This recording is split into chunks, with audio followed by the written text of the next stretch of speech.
How many did we have there? Do you remember? How did we get for it? Eight. Eight mini teachers, all different subjects. They were really good fun.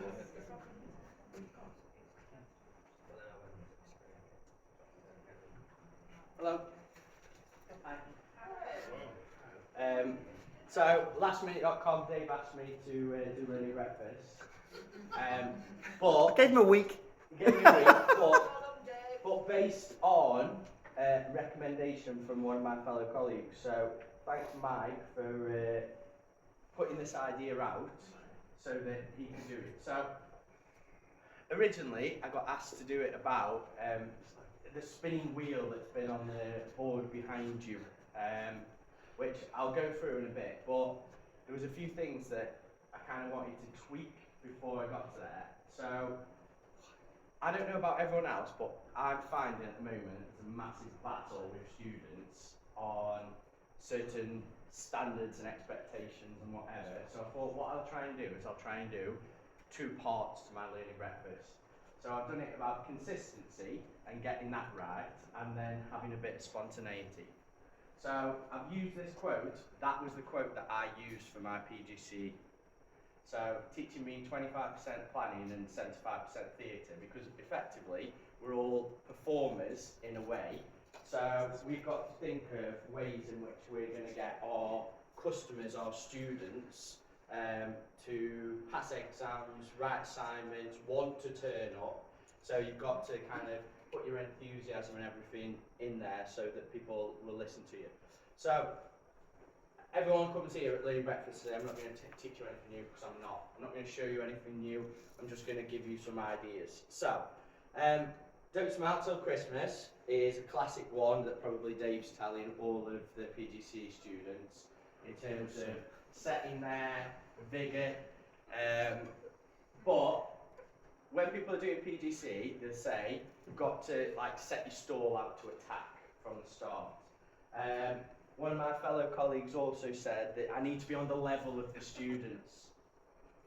Well, I don't necessarily agree with that. I think they've got to be on my level, because in order for them to learn something, we've got to have the right atmosphere in the class. So when it comes to kind of consistency, I go back to my PGC, which was a few years ago, and my second mentor in my second placement school said to me, you've got two options. You either be liked or you be respected. It's very difficult to get both. So usually what most people want to do is they want to be liked. But that'll only get you so far, because you'll probably come across it when you've been allowing students to have coats on in class, coming with Red Bulls, turning up late. Then when it comes to them not passing an assignment, they'll blame it on you. So you've got to have that consistency there. So the only way to get both is to have longevity. Well, I'm not so sure about that. So I have really high expectations in my class. I don't want people using phones, so I've got that consistent approach. Now, it probably winds the students up and grinds them down a little bit, but if they know what my expectations are, I can have that consistency in terms of turning up, having paper, having pens, etc, etc. But on the flip side of that, so I'll go back to my original idea of consistency versus spontaneity. There is a notion that being more spontaneous is probably better. So if you are someone who goes against the rules and does something thinks outside the box, do not be afraid to take a chance and do something that you think might not necessarily work well. Because what's going to happen is if the students see that you're trying to do something in their best interest, they're more likely to come on board with you. So you could use any of the following, okay? And I know there's a lot there. So Kahoots, everyone knows about Kahoot, a random spinning name generator. If you don't know students' names, it's kind of like Rule 101. If you get to know students' names, they'll be more receptive to you. So you could either do it by having a random generator. Shut Up and Write was a new one to me until about 5 weeks ago. where myself and Dave, we were sitting and we were told just to shut up and write something down in our masters, and we were like, Did we shut up? no, we carried on talking, but the premise is that if some students are struggling to answer an exam question or complete a learning objective for a piece of coursework, sometimes the hardest bit is actually starting. So if you say, right, for the next half an hour, I just want you to just write stuff down, just write anything down, then what it can do is it can give you a bit of a break, give them a chance just to process what they need to do and write out. You've got the quizzes, Google Forms, whiteboards. I love a whiteboard. I take them in. Yes, I'm going to get a few phalluses drawn. Yes, I'm going to have people playing noughts and crosses or squares. I'm going to get that. But if you train the students up, they know that they're there. Those 4 statements across the top I use quite a lot. So I teach business and I'll say, for any situation, why is a business or why is a customer using this? And then I'll say, well, what's the impact it has? Who is it affecting? How is that going to? So I use those 4 statements just to say, right, well, what can they do? But if you can use any of these, it's formative assessment without the students actually knowing that you're checking their understanding, checking are they recalling what you want them to recall, are they making sure?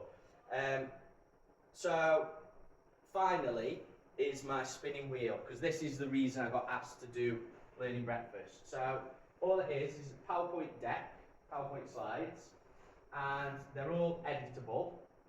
And I nicked this off tests probably 15 years ago.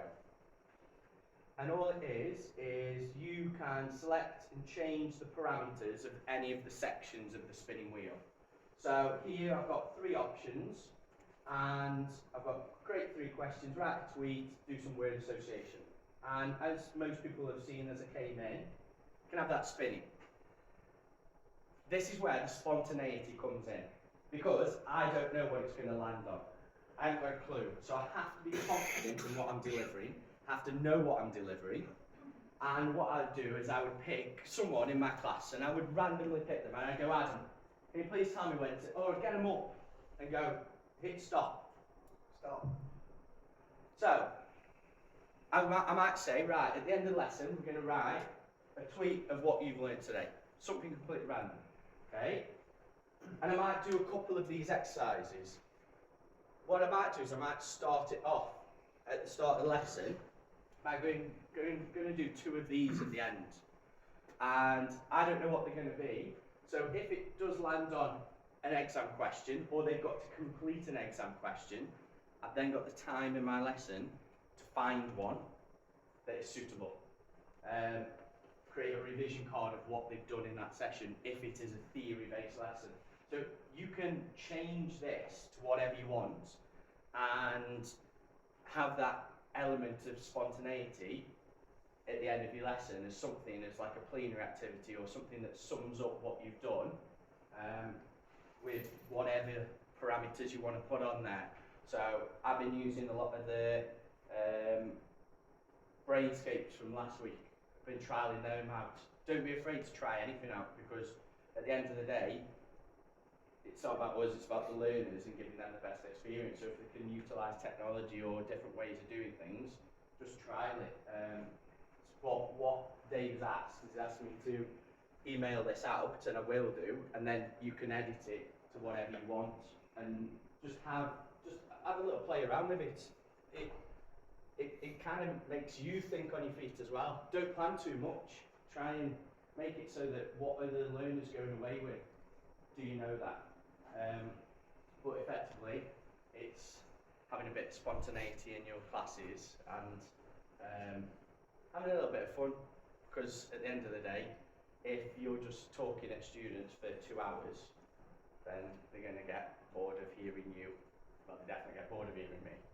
So, yeah, just something for people to try if they want to. But yeah, that's it. Any questions, please feel free to ask. And I'll send this out.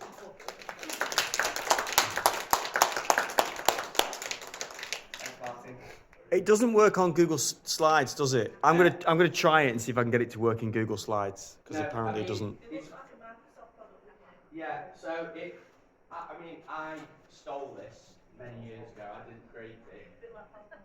So, like, you can edit it. You could do it in Wheel of Names though. Yeah. So Random name generator, wheel of names, whatever you want to use. Yeah, any of those things. brilliant. Thank you very much. There are loads of platforms. You want to see the platform? You do know they're not poissons. Hano shop. No,